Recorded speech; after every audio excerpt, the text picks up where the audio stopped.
qu'il permettait aux enseignants d'aider nos jeunes frères. Et voilà, aujourd'hui, c'est lui qui est à la tête de la mairie. Les actions fortes sont les actions, l'aide qu'il donne à la population de Djougou, la propreté de la ville et l'union. Il semble qu'il y a une amélioration autour de la commune de Djougou. Il y a d'entente parce que Djougou était une ville un peu difficile. Mais maintenant, ça va d'aller. Entre-temps, il a reçu le bureau du comité des sages qui lui a posé un certain nombre de problèmes et de doléances au sujet des travers constatés dans Djougou. Et c'est dans ce cadre que nous avons constaté que des sensibilisations sont en train d'être faites au niveau de la radio pour que les gens mettent leurs bêtes sous abri dans leur domicile. Aussi, j'ai constaté que tout était investi dans le cadre de l'éducation aussi.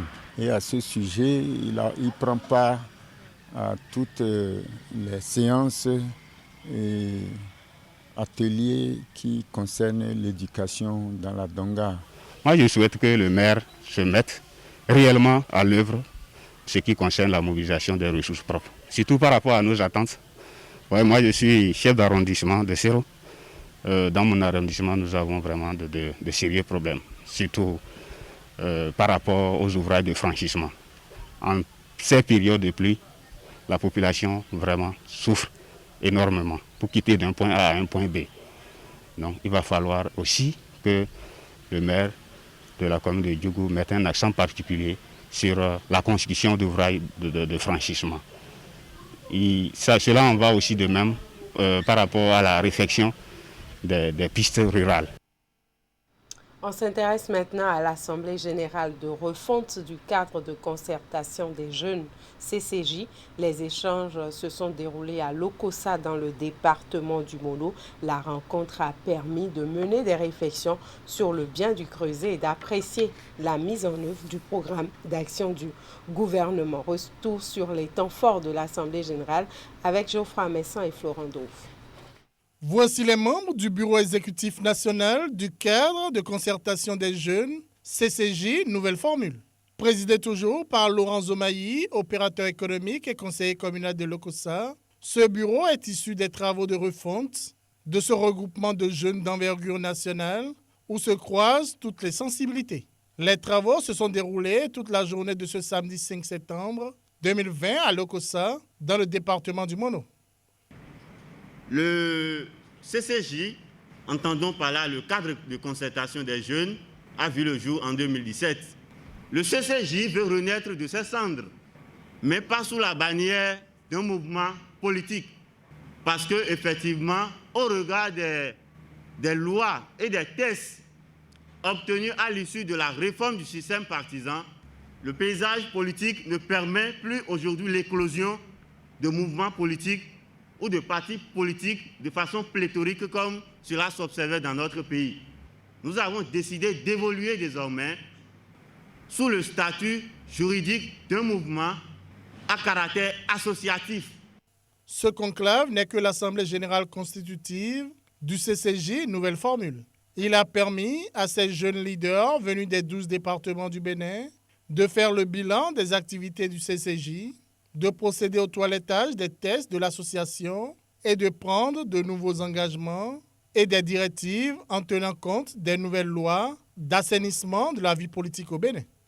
Les 3 ans passés, il faut avouer que nous avons travaillé de façon transitoire. C'est maintenant que le CCJ prend corps de façon officielle et solennelle. Vous avez voulu encore nous confier cette tâche parce que je retrouve autour de moi la même équipe. Cela veut dire que nous partons sur de nouvelles bases. Et donc, du coup, je tiens à vous dire merci. Merci à tous les délégués. Et je voudrais profiter donc de cette occasion, demander à l'ensemble du bureau exécutif national constitué de 71 membres, tout simplement quelque chose. L'amour. L'amour. Des réflexions ont été menées par ces jeunes sur le programme d'action du gouvernement PAG, en cours depuis 2016. Un PAG qui a, selon eux, changé positivement le visage du Bénin, tant au plan national qu'international. Un appel a d'ailleurs été lancé à la fin des travaux. Artisans de la rupture, ensemble soutenons et entretenons le germe de la continuité.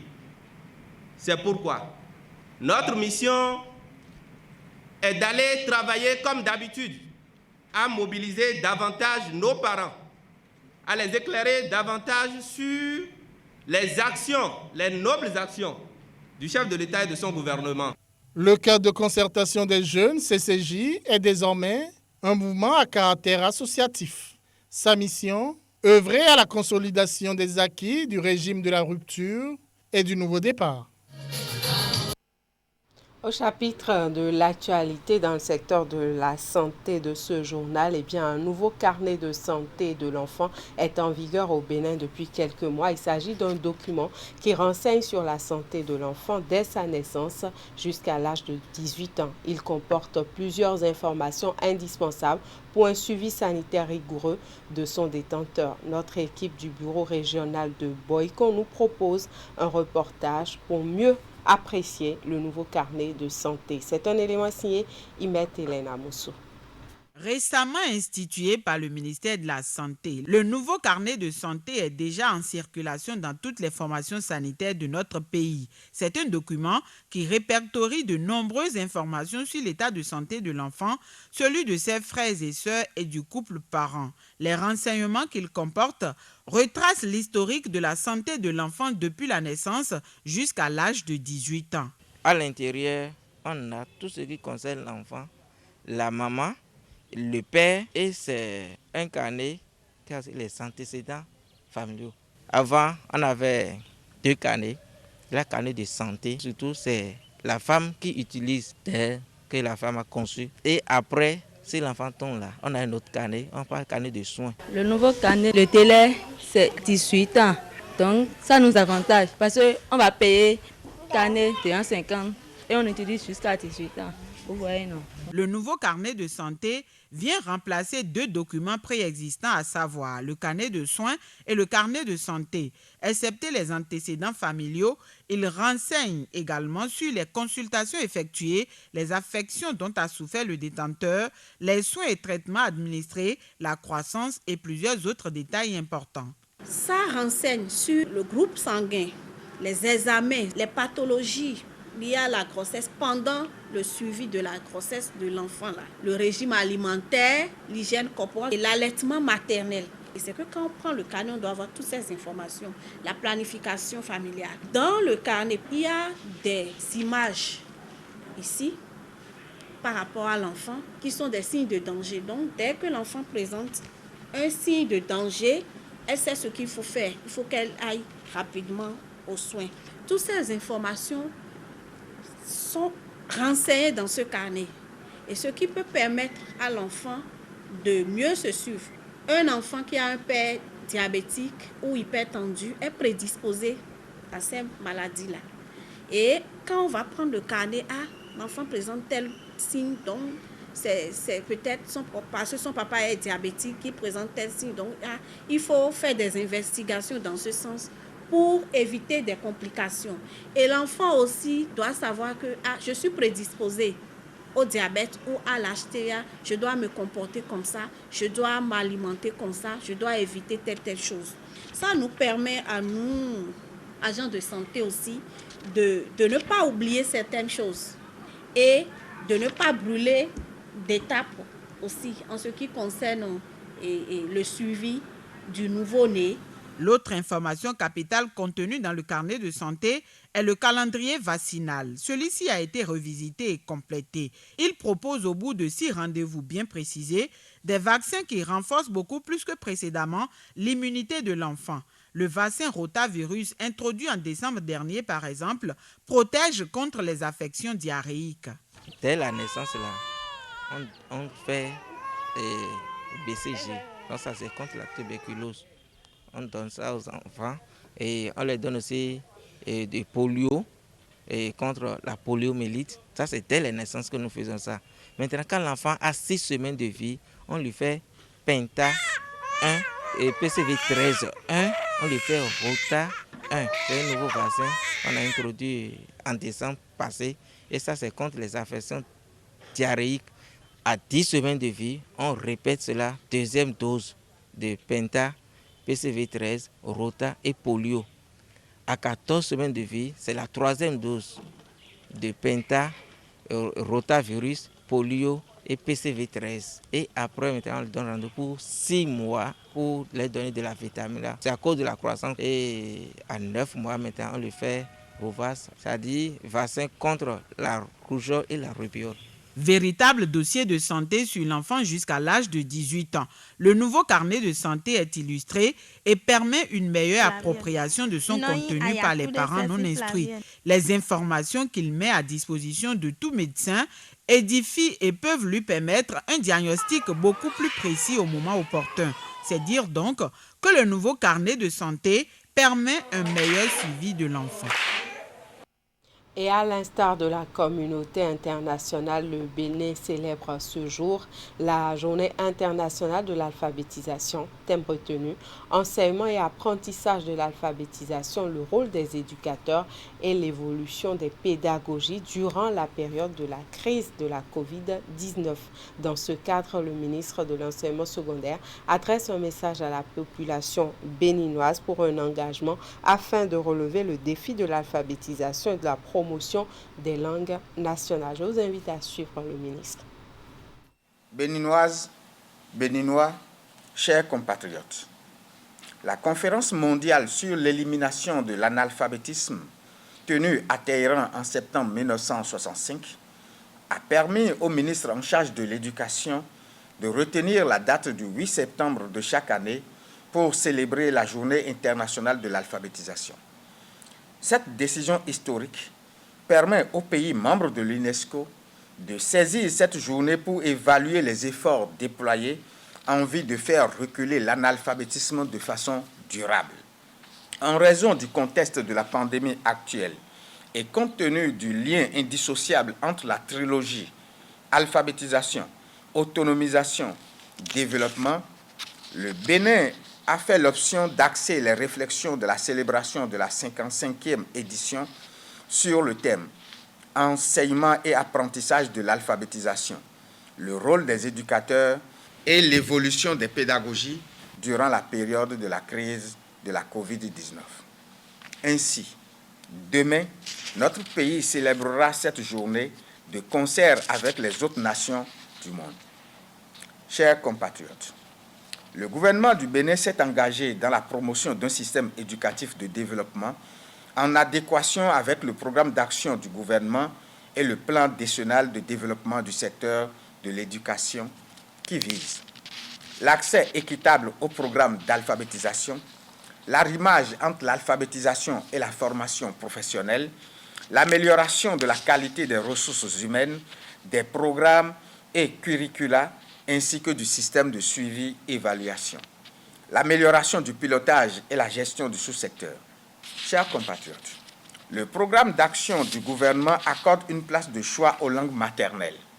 Cette priorité se traduit par la volonté du gouvernement d'encourager la traduction des tests dans nos langues nationales et de développer des programmes d'alphabétisation dans les langues locales des communautés afin de ne laisser personne de côté.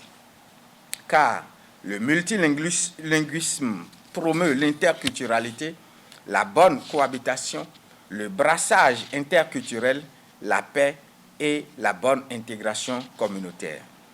C'est à ce titre qu'il faut saluer les réformes courageuses introduites par le président Patrice Talon dans son programme d'action du gouvernement. Je saisis cette opportunité pour réitérer une fois encore les remerciements du gouvernement béninois aux partenaires techniques et financiers pour leur soutien constant dans l'éducation de nos populations en vue de leur autonomisation effective à travers l'alphabétisation et l'éducation des adultes. Tout en félicitant tous les professionnels de l'alphabétisation, je les exhorte à s'engager davantage dans cette noble tâche afin d'insuffler au sous-secteur alphabétisation une dynamique nouvelle qui lui permettra de répondre aux attentes des populations. Dans cette perspective, je lance un appel à tous nos concitoyens pour que le mardi 8 septembre 2020 soit un jour d'engagement, de détermination et de prise de conscience totale. Engageons-nous donc tous ensemble dans un esprit de collaboration et de partenariat pour gagner la lutte d'une éducation multilingue en plein contexte de la crise de la COVID-19 et pour relever le défi de l'alphabétisation et de la promotion des langues nationales au Bénin. La mairie de Calavi, de son côté, est à l'écoute de ses administrés et dans le souci d'apporter des réponses appropriées à leurs différentes préoccupations. Le maire et ses équipes effectuent des visites de terrain.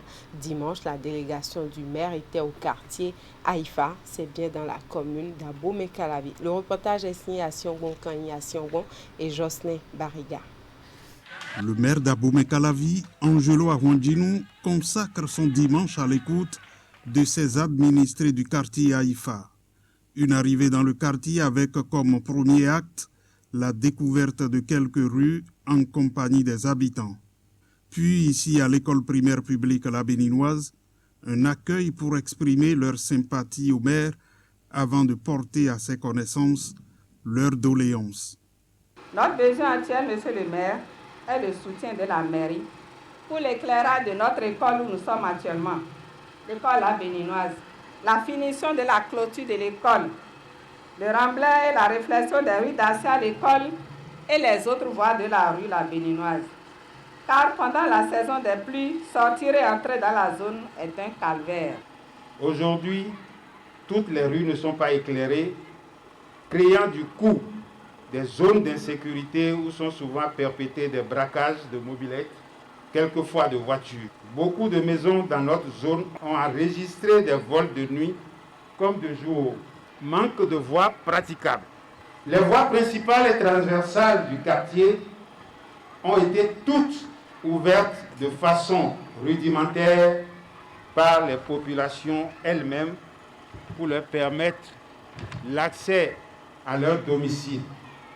À la tribune, nombre de personnes se sont succédées pour insister sur les besoins du quartier. Des interventions que la première autorité de la commune a attentivement écoutées. Les réponses aux problèmes posés par ses interlocuteurs ont été automatiques. Nous sommes présentement en période d'élaboration budgétaire. Les grandes orientations du budget sont maintenant en train d'être faites. Donc, il faut sortir, il faut constater, il faut voir ce que le budget peut prendre en compte. Voilà pourquoi je me suis déplacé. J'ai appris comment cette école est née et j'ai dit alors il faut accompagner cette volonté de développement. J'ai vu la clôture qui a commencé mais qui n'est pas terminée. Le budget en cours prendra en compte la clôture. Le budget va prendre aussi en compte la construction d'un module de 3 salles de classe. D'autres appuis peuvent nous permettre de dépasser ce niveau. Nous allons tout faire pour quand même éclairer également l'école. Ça, j'ai donné cette promesse depuis là-bas et je viens encore la confirmer. Le maire Angelo Arwandinou a rassuré les habitants d'Haïfa du retour des réserves administratives dans le patrimoine foncier de la commune. Des réserves auparavant mal exploitées et qui pourront à l'avenir servir pour des infrastructures socio-communautaires. Cérémonie de retrouvailles et de réjouissance des adeptes du culte Tron, c'est une initiative de la Congrégation nationale du Vaudou-Tron. À l'occasion, les dignitaires méritants ont été distingués. On en parle en détail à travers ce reportage de Teddy Goudalo présenté par Ulrich Gaba.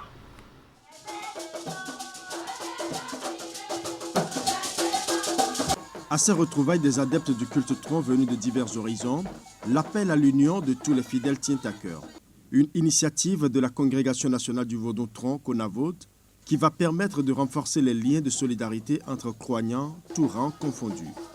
J'invite donc les uns et les autres à respecter les lois de la République, car les disputes, agitations et conflits ne nous honorent point. Le chef suprême exhorte tous les adeptes de Tron les femmes, les jeunes et en particulier les Hunon et Hunongans à se mettre résolument au travail pour le mieux-être de la Konavout. Le Tron est une religion de paix, d'entente et de concorde, souligne Hunonga Hosoubeze, chef suprême de la confrérie. Et cette cérémonie favorisera une meilleure compréhension entre les religions endogènes, en l'occurrence le Tron. L'occasion se veut propice pour distinguer les dignitaires les plus méritants.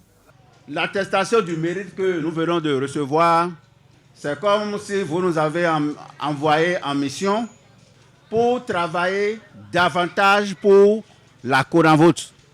Bézé, il va encore dire et il va toujours diriger comme il le fait, que je salue jusqu'aujourd'hui.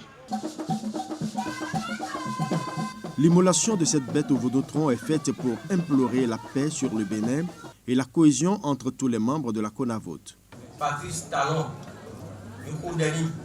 La rencontre n'est pas que festive, des prières sont également allées à l'endroit des autorités étatiques, communales et locales.